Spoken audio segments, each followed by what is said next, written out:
మీ business ఏదైనా మీ ఊర్లో promotion చేయాలంటే అది సుమన్ టీవీతోనే సాధ్యం. ఇప్పుడే సంప్రదించండి. నమస్తే. Welcome to Suman TV Kothagudem. Singareni అనగానే మనకు గుర్తొచ్చేది బొగ్గు. కానీ ఆ బొగ్గు తవ్వకాలలో కూడా ఎన్నో అమూల్యమైన ఘట్టాలుంటాయి. దానిలో ఒకటే 7 ఇంక్లైన్ వెంకటేశుని గని.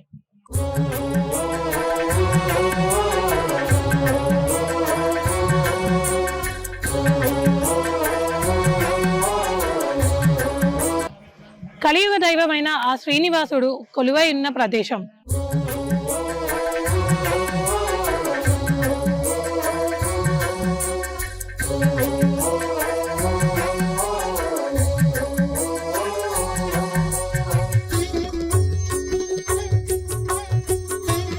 పూర్వం బొగ్గు కార్మికులు బొగ్గు తవ్వకాలలో నిమగ్నమై ఉండంగా బొగ్గుకు బదులుగా నీరు రావడం అనేది ప్రారంభించింది. దాన్ని చూసి ఆందోళన చెందిన వారు ఎవరైతే ఉన్నారో వాళ్ళకి స్వామివారు స్వప్నంలో కనిపించి ఆ నీరు వచ్చిందని చింతించవద్దని, ఆ నీరు వెనక తాను దాగి ఉన్నానని చెప్పారు. దాంతో మర్నాడు వచ్చి వాళ్ళు తవ్వకాలను కంటిన్యూ చేయగా అక్కడ స్వామివారి విగ్రహం అనేది బయటపడింది. ఆనాటి నుండి ఈనాటి వరకు కూడా వైష్ణవ సంప్రదాయంలో శ్రీనివాసుడు నిత్యం ప్రతిరోజు కూడా ధూప నైవేద్యాలని అందుకుంటున్నాడు. ప్రస్తుతం మనం ఆలయ అర్చకులతో ఉన్నాము. వారితో మాట్లాడి మరిన్ని విషయాలు తెలుసుకుందాం. అయ్యా, స్వామివారికి చాలా చరిత్ర ఉంది అని చెప్తున్నారు కదా, ఇక్కడ బ్రహ్మోత్సవాలు ఇక్కడనే మొదలవుతాయి అంటారు కదా కొత్తగూడెం మొత్తంలో, దాని గురించి వివరిస్తారా? జై శ్రీమన్నారాయణ. మన కొత్తగూడెం ప్రాంతంలో అంటే భద్రాచలం తరువాత ఈ లోకల్లో ఉన్నటువంటి ప్రాంతాలలో ఒక 3 ఆలయాలు, రాతి ఆలయాలు ఉన్నాయి. దాంట్లో ప్రధానంగా భద్రాచలం, తర్వాత అన్నపురెడ్డిపల్లి అని, అది కూడా వెంకటేశ్వర స్వామి దేవాలయం. దాని తర్వాత మనకు ఇక్కడ కొత్తగూడెంలో సిటీలో మాత్రం ఉన్నది ఏంటి అంటే ఇది వెంకటేశ్వర కణి అని దీన్ని అంటారు. ఈ ఆలయం దాదాపు చాలా ప్రాచీనమైనటువంటిది. అంటే మా చిన్నప్పటి నుంచి కూడా మేము ఈ ఆలయాన్ని చూస్తున్నాం.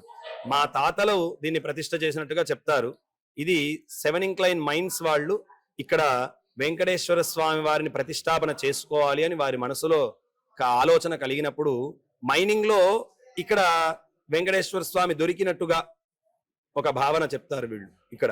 అలా వెంకటేశ్వర స్వామి మైనింగ్ చేస్తున్నప్పుడు వాళ్ళకు దర్శనం ఇవ్వడం వల్ల దీనికి వెంకటేశ్వర కణి, 7 ఇంక్లైన్ అంటే 7 షాఫ్ట్ అంటారు. ఆ 7 షాఫ్ట్ ని దీన్ని వెంకటేశ్వర స్వామి ఇక్కడ దొరకడం వల్ల వెంకటేశ్వర కణి అని పెట్టడం జరిగింది. ఈ చుట్టుపక్కల ఇంకా 2-3 ఉన్నాయి, ఆనందగని, గౌతమ్ కణి అని. అట్లా దీన్ని వెంకటేశ్వర స్వామి దొరకడం వల్ల వెంకటేశ్వర కణి అని దీనికి పేరు వచ్చింది.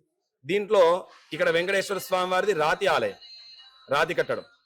భద్రాచలము, అన్నపురెడ్డిపల్లి, ఇది రాతి కట్టడం. ఈ 3 ఉన్నాయి ఇక్కడ లోకల్లో రాతి కట్టడాలలో, చాలా ముఖ్యమైనటువంటిది. తర్వాత ఇక్కడ హోలీ పండుగను పురస్కరించుకొని బ్రహ్మోత్సవాలు 9 రోజులు జరుగుతాయి. పూర్వకాలంలో భద్రాచలంలో ఉత్సవాలు, అన్నపురెడ్డిపల్లిలో. ఈ కొత్తగూడెం సిటీలో మాత్రం బ్రహ్మోత్సవాలు జరిగే ఆలయం ఏది లేదు. వైష్ణవ సంప్రదాయ ఆలయం, విష్ణు సంప్రదాయాన్ని పరిపూర్ణంగా విష్ణు సంప్రదాయం నడిచే ఆలయం ఏదైనా ఉంది కొత్తగూడెం ప్రాంతంలో అంటే ఇది మాత్రమే అని చెప్పుకోవచ్చు మనం.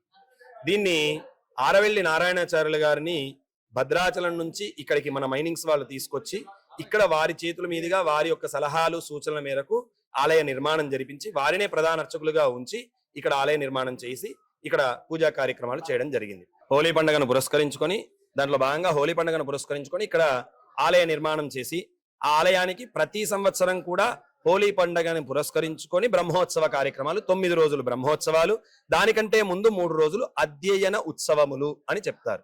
అధ్యయనోత్సవం అంటే ద్రావిడ వేదం అంటే మనకు 4 వేదాలు, ఋగ్వేద, యజుర్, సామ, అధర్వణ వేదాలు. ఈ అధర్వణ వేదాల అన్నిటితో అంటే 4 వేదాలతో సమానమైనటువంటిది ద్రవిడ వేదం, పంచమ వేదంగా దాన్ని కీర్తిస్తారు. వేదాలు అందరూ చదవడానికి లేదు, కానీ ప్రబంధం అనేటువంటిది ద్రవిడ వేదం అందరూ చదవచ్చు, ఎవరైనా సరే చదవచ్చు. యజ్ఞోపవీతం ధరించిన వాళ్ళు, ధరించినటువంటి వాళ్ళు, ఆడవాళ్ళు, పిల్లలు అందరూ కూడా చదవచ్చు అనమాట. గురువు ద్వారా ఉపదేశం పొందితే అందరూ చదవచ్చు. అటువంటి ఆ ద్రవిడ వేదాన్ని ఇక్కడ అధ్యయన ఉత్సవాలు అని 3 రోజులు చేస్తూ దాంట్లో భాగంగా నమ్మాళ్వార్ పరమపదోత్సవం అనే కార్యక్రమాన్ని చేస్తారు.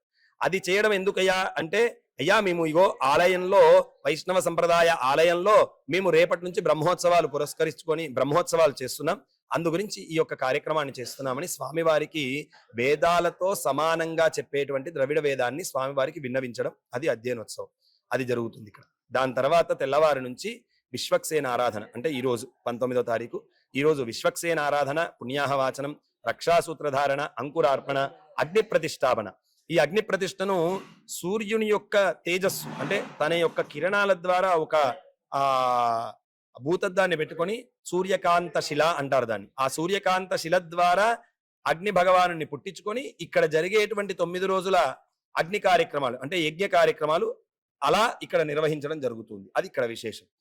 అలాగే ఈ రోజు గరుడ ప్రతిష్ఠ అంటే ధ్వజస్తంభంకి గరుత్మంతుల వారిని ధరింపజేసి వారిని ఎగరవేయడం జరిస్తారు. అంటే ధ్వజారోహణం అంటారు.